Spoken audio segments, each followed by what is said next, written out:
Hello Philippines! Good morning once again. Nandito tayo sa Davao Beach Club. Kuha tayo ng panibagong update dito. Ano na ang sitwasyon dito. Ito parang na-delay yata ang pagsira ng bahay dito. Yan. Hanggang ngayon hindi pa nasira.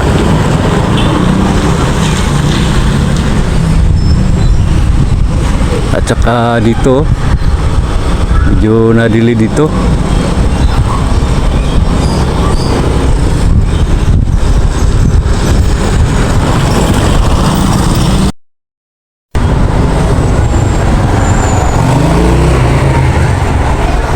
Yan, punta tayo dito sa malapitan.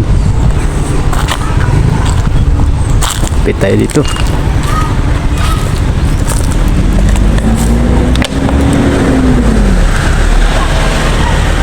Yan, sira pa rin yung malaking heavy equipment ng drilling nila, yung drill bit tinanggal.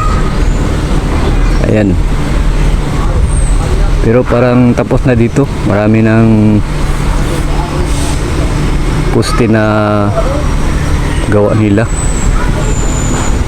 Kasi dito naman sila susunod na magtrabaho. Ito, puputulin na nila itong mga nyug dito. Clearing ito lahat.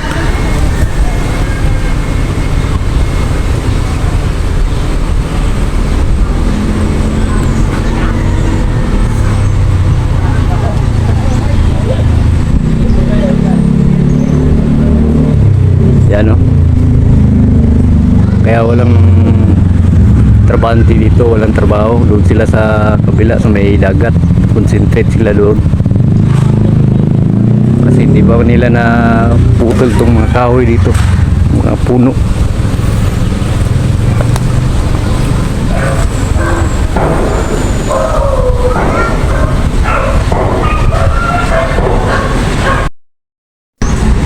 Yan po, may mga markers na dito. Ito ang susunod nilang trabaho. Kaso itong malaking drill bit nila,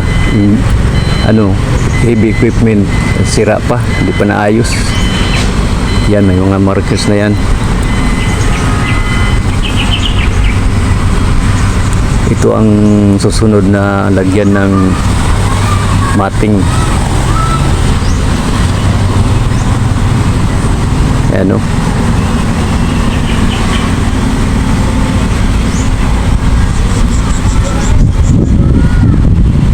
Yung color pula na gibakod, doon yung itatambak yung tubig galing sa ilalim ng lupa, yung sinisipsip ng water pump.